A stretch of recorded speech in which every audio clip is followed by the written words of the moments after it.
Ja, nu har vi fått ut pumplådan.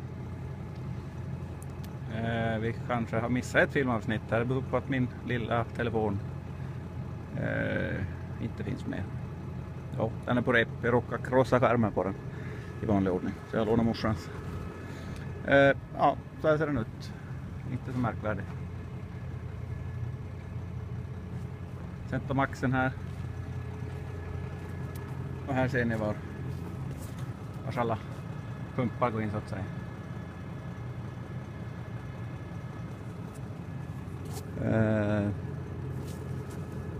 Ja, jag har inte börjat kolla dess mer vad som är fel på den. Vi får se vad som händer med den. Vi tar och stänger butiken för ett tag. Vi kan ju kolla in här också i... Där sitter hydraulpumparna nu. Det ser ju ut som att någon har sprängt stället. Och det som man själv också funderat hur man ska få ihop det.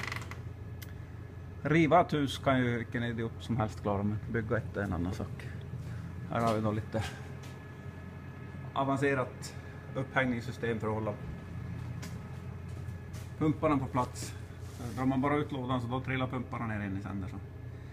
Som sagt, nu ska vi passa in där då 3 pumpar som ska in med splinade axlar. Sen 4 bultar på varje sida så. På lådan så det blir nog bra.